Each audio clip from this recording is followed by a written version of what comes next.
Hello दोस्तों, स्वागत है आपका हमारे यूट्यूब चैनल दीप्स वॉइस पे। हमारी आज की कहानी का शीर्षक है उलझन और यह उलझन श्रृंखला का पार्ट 4 है। दिल को छू लेने वाली सच्ची घटना पर आधारित है हमारी आज की कहानी उलझन। गीतिका आज फिर रोज की तरह सुबह जल्दी उठी और अपने कामों में लग गई।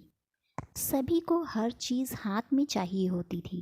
सभी बाहर की तरफ हवा में बैठे थे।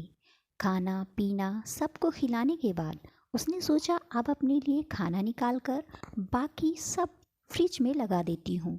उसने अपनी थाली में खाना लगा लिया और बाकी खाना फ्रिज में लगा दिया और वह खाने ही जा रही थी कि तब तक आंगन की तरफ छप्पर के नीचे बैठे ससुर जी ने आवाज़ दे दी,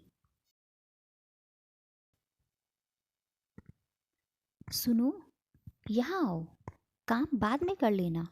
गीतिका चुपचाप थाली छोड़कर उधर चली गई। सभी लोग ननद, सास, ससुर कुर्सी पर बैठे थे। उसे भी एक लकड़ी के पाटे पर बैठने का इशारा किया गया। वह चुपचाप बैठ गई।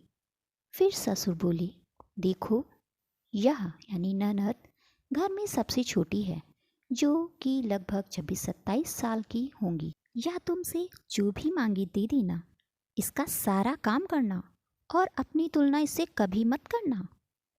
पता नहीं क्यों गीतिका को रोना आ रहा था।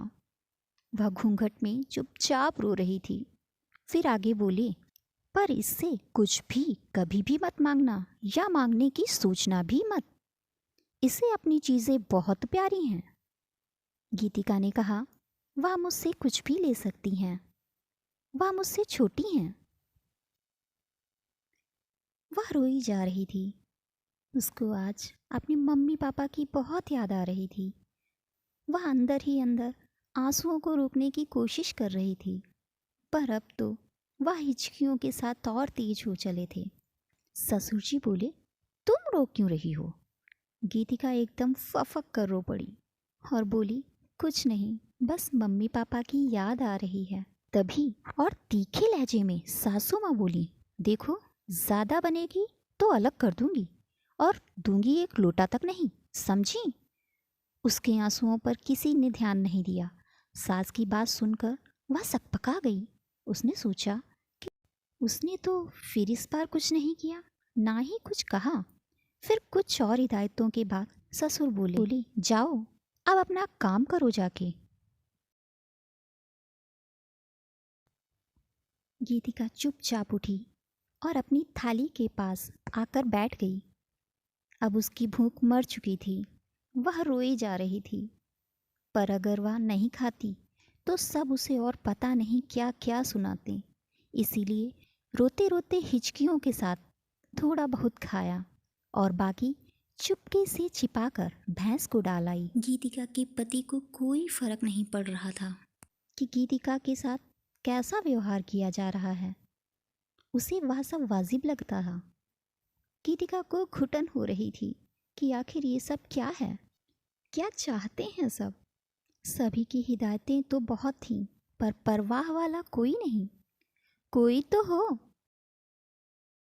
आज उसे अपने मम्मी पापा की बहुत याद आ रही थी, जिसकी गोद में सर रखकर वह खूब रोले। शादी के बाद एक बार भी नहीं मिली थी। अपनी उलझनों में उलझती हुई बस रोए जा रही थी और काम किए जा रही थी। दोस्तों, ये कहानी गीतिका के जीवन पर आधारित सच्ची घटना पर आधारित है। अगर हमारी उलझन कहानी की श्रृंखला की ये कहानी आपको पसंद आ रही हो या आपके दिल को ज़रा सा भी छू रही हो, तो प्लीज़ दोस्तों, हमारे चैनल को लाइक एंड सब्सक्राइब करें। Thank you.